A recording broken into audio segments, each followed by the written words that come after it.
코인 왕자입니다. 자, 오늘의 이슈 보겠습니다. 리플 또 연속 상승이 되었는데, 자, 리플 먼저 좀 보면은, 현재 25일부터 해서 오늘 현재까지 5일 연속 상승이 나와주고 있으면서, 어제 그리고 그 전날까지 해서 이렇게 이틀 올라가면서 거래가 또 붙고 있다. 확실히 최근 들어서 리플이 눈에 띄게 잘 가고 있는데, 지금에서는 이제 조금씩 준비를 하자. 무슨 준비냐? 시세가 좀 잘 나와주고 있는데, 종가로 보니까 650 돌파가 확정이 되었어요. 오늘 종가 기준으로 넘어가 버렸죠. 자, 그 다음에 이제 그러면 이제 650이 뚫렸으니까 그 다음 경계해야 될 자리가 현재 720부터 해서 750까지거든요. 단기적으로 봤을 때. 자, 그래서 여기에 대한 구간을 잘 봐야 돼요. 아마 이번에는 좀 다를 듯한 흐름이 나올 것으로도 좀 예상을 해보고 있는 게, 지금 경제 그 금융은행주들이 좋지 않다 보니까 리플이 좀 더 부각되는 이런 상황들이 계속해서 발생이 되고 있는데, 만약에 750이 뚫리게 된다 그러면은 집회주 될 가능성이 상당히 높다라고 봐야 돼요. 최근에 이제 3월 들어오고 나서 거래가 붙기 시작했고, 단기간의 시세가 크게 가지고 있지만, 만약에 750을 넘어가지 못한다면 재차 하락이 발생될 수 있다라는 거 꼭 주의를 해야 될 것 같고요. 만약에 750원이 넘어간다. 그러면 여기인데, 여기에 뚫리게 된다 그러면 진짜 과거의 지폐 자리도 한번 갈 수 있는 시세가 좀 나와주고 있다라고 보면 될 것 같아요. 주봉에서 놓고 보니까 이제 단기 바닥을 좀 탈출하는 듯한 모습을 좀 보여주고 있는데, 얘에 대한 최대 저항값으로 본다고 그런다면 여기, 그죠? 예, 그래서 과거에 밀렸던 구간을 이탈시켰던 이런 자리로 좀 봤을 때, 그 다음에 또 작년 9월에서 10월 정도는 저항 역할을 해줬던 이 자리가 뚫린다고 했을 때 저값은 이제 750으로 좀 보는 거죠. 그래서 충분히 가벼워질 수 있다. 그러니까 사실 이제 여기만 넘어가주면 굉장히 가벼워질 거예요. 리플이 어떤 이슈가 있든지 간에 현재 이 위치에서는 추가 시세를 좀 줄 수 있는 자리다라고 보시면 될 것 같아요. 그럼 현재 단기 포지션으로 놓고 봤을 때, 그냥 짧은 이번에 이 상승 구조로 놓고 봤을 때 현재 흐름은 어떠냐? 아직까지는 양호합니다. 그래서 크게 뭘 이탈하고 있거나 뭐가 벗어났거나 그런 구간은 보이지 않고 있어서, 현대까지 보유하신 분들은 홀딩 유지를 해보는 거 괜찮을 것 같고요. 자, 리플과 비슷하게 또 올라간 코인이 있죠. 바로 마스크 네트워크인데, 마스크 네트워크 코인도 같이 좀 상승이 되었어요. 자, 마스크는 조금 예외적으로 봐야 되는데, 지금 보게 되면은 이제 종가가 8,700원이 넘어갔죠. 제가 전 시간에 한번 8,500원을 뚫어줘야 된다라는 얘기를 좀 했었는데, 이때도 맞고 밀렸고요. 이번에도 한번 맞고 밀렸었고, 오늘 아침 종가로 보니까 뚫렸습니다. 그러면 이제 이거 같은 경우에는 이렇게만 놓고 보면 차트가 굉장히 짧아서 보이진 않는데, 이거를 이제 바이낸스 쪽에 가서 보게 되면은 전반적인 흐름이 좀 보여지거든요. 결국에 얘는 바닥에서 이렇게 올라와 주고 있는 위치로 보여지는데, 흐름상으로 지금 봤을 때 시세가 나와 준다면 10,000원 정도 한번 보여질 것 같아요. 단기로 이제 10,000원 정도로 보고 있는데, 그럼 이 자리에서 이제 바로 올라갈 수 있냐? 그쵸? 요렇게 좀 봐야 되는데, 어제처럼 이제 뭐 리플이나 마스크나 일부 애들이 시세를 좀 줬었는데, 이렇게 따라 올라가는 경우가 발생이 된다면 개별적인 시세를 만들어 줄 거다. 자, 그런데 중요한 게 뭐냐면은, 지금 이렇게 개별적으로 봤죠? 리플도 하나, 마스크 네트워크 하나, 이렇게 따로따로 봤단 말이에요. 리플 같은 경우는 이제 해외 악재에 대한 좀 반영이 좀 된 코인으로 좀 보여지고, 마스크 같은 경우에도 이번에 상장 이후에 거래가 다시 붙으면서, 해외도 똑같이 거래가 좀 늘어났습니다. 그래서 붙으면서 돌파하는 구조를 좀 보여주고 있는데, 얘도 올라가게 되면 단기 1만 원. 자, 그런데 애매한 게 있어요. 뭐냐면은 지금 이제 개별로 보면 참 좋게 얘기해 볼 수가 있는데, 그런데 이상하다. 그죠? 뭐가 이상하냐? 자, 이걸 다시 이제 비트로 좀 넘어와야 될 것 같아요. 비트 상황을 좀 보게 되면은, 흐름이 좋지가 않거든요. 어제 사실 일부 코인들을 다 견인했던 거는 이더리움이에요. 이더리움이 2.3% 반등을 주면서 지금 현재는 단기 이평에도 회복돼서 반등을 좀 주고 있는 모습인데, 그러면 이더리움이 다시 올라갈 가능성이 있지 않을까, 또는 비트가 다시 한번 올라갈 가능성이 있지 않냐, 요렇게도 좀 해석해 볼 수는 있거든요. 그런데 현재 위치에서 정말 냉정하게 본다면 이번에 인제 요게 지금 여기서 인제 요렇게 행보를 하다가 눌렸는데 여기서 반등 나올 가능성이 지금 당장 크지는 않습니다.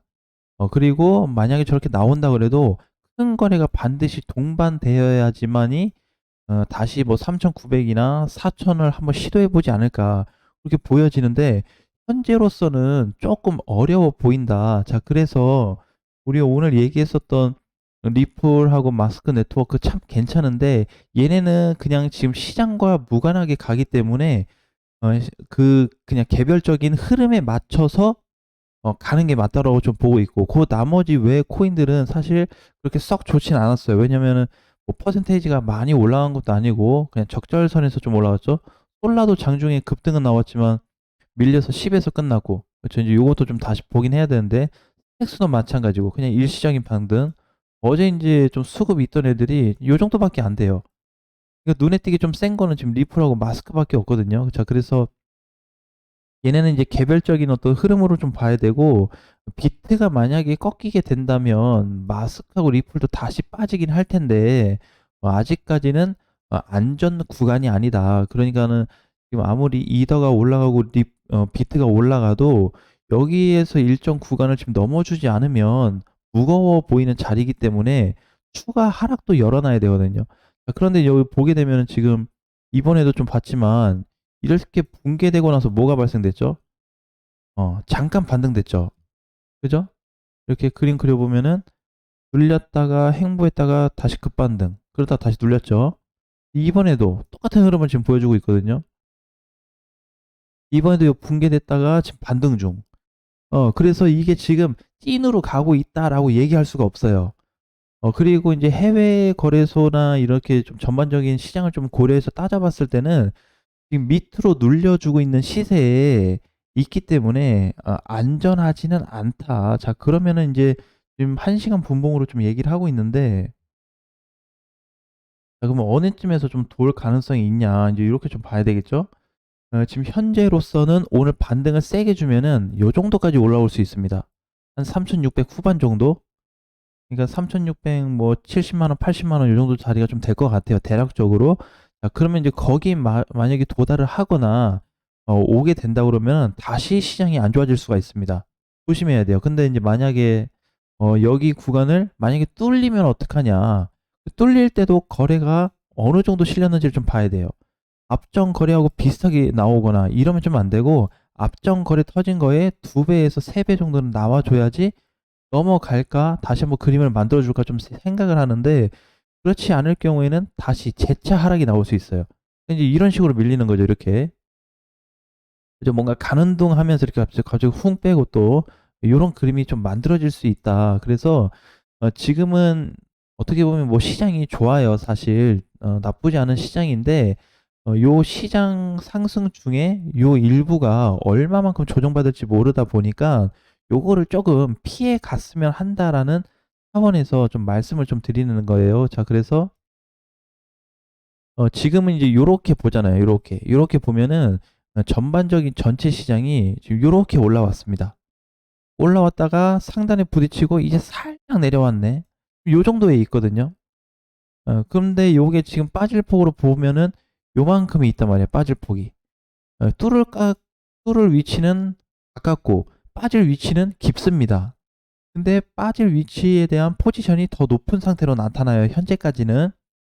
네, 그래서 요 모양으로 좀 있기 때문에 분봉에서 아까 봤을 때 일시적인 반등을 가지고 무리하게 좀 접근하는 거는 아직 좀 적절치는 않다. 그래서 아마 이게 메인장이 올 때까지는 쪼끔 보수적으로 가야 되는 게 맞다고 봐요. 그렇지 않으면은 좀 제2의 사태도 발생될 수 있는데, 그 제2의 사태라는 거는 이번에 만약에 여기 비트가 3,000, 지금 다행히도 600을 안 깨지고 있는데, 3,550이 깨져버리게 되면은 무서운 하락으로 만들어질 수 있기 때문에 주의가 좀 필요하다. 그럼 지금은 이제 하단부 밑에서 와가지고 다시 반등을 좀 노려보고 있는 이런 걸로 봐야 되는데, 상단까지 가기에는 좀 무거워 보인다. 어제도 이제 사실 장중에 2%가 빠졌고요. 물량이 하방으로 좀 실렸죠. 아침 돼서야 이제 좀 반등이 나온 케이스인데, 전체적인 흐름은 딱 좋진 않다. 결국 이더리움 반등으로 인해서 따라 올라온 경우밖에 안 된다. 그럼 이더는 거래 실리지 않았냐? 전날 나간 거에 비해. 근데 너무 거래가 약합니다. 거래가 약하고 그 전날 27일에 비해서 28일 날 거래에 좀 못 미치죠. 거래 대금은 4,700억, 470억 정도 거래가 됐는데, 이걸로 좀 턱없이 부족해 보이는 물량으로 좀 보여지고요. 그래서 이제 오늘 반등 나오고 있는 애들도 마찬가지예요. 세러미도 뭐 이렇게 반등 나오는데 뭐 그냥 많이 빠졌으니까 좀 올라온다. 약간 이 정도. 네, 스트라이크도 마찬가지. 이번에 올라왔다 다시 쭉 빼고 있고. 콜라는 거래가 붙었기 때문에 요거는 다시 한번 좀 점검을 해봐야 될 것 같고요. 그다음에 하이파이나 뭐 리플 요런 애들, 뭐 세타 요런 애들은 조금, 리플은 제외하고 나머지 그 밑에 따라오는 애들은 전반적으로 좀 약하다라는 거 보시면 될 것 같아요. 지금 사실상 두드러지게 부각되는 거는 리플 빼고 사실 없거든요. 예, 그래서 리플에 지금 많은 수급이 붙었고, 어, 어제 거래 대금이 7,200억이었어요. 7,200억. 그 전날에도 거의 7천억. 그죠? 최대 거래 터졌을 때가 1조 터졌고, 그리고 지금 일주일 만에 엄청난 지금 돈이 들어왔기 때문에 리플에 대한 어떤 부각적인 부분에 봤을 때는 750원 돌파를 한번 조금만 기대해봐도 좀 되지 않을까 이런 마음으로 좀 보고 있습니다. 그래서 최대한 안전 투자하시면서 대형주는 아직 흐름이 좋지 않다라는 거, 대형주 대장들은 그런 관점으로 체크하셔서 현재 보유하고 있는 애들을 단기 흐름으로 놓고 볼 건지 중장기 방향으로 공략할 건지를 반드시 체크를 하셔야 될 것 같습니다. 아무튼 현재는 리플, 뭐 마스크 네트워크 오늘 이 두 개는 모두 다 괜찮게 보여지고 있기 때문에 장중의 흐름 변동사항, 그 다음에 그 급변한 어떤 이탈만 발생하지 않으면 계속 한번 끌고 가볼 수 있겠다라는 관점으로 설명드렸습니다. 오늘 장도 화이팅 하시고요. 다음 시간에 뵙겠습니다.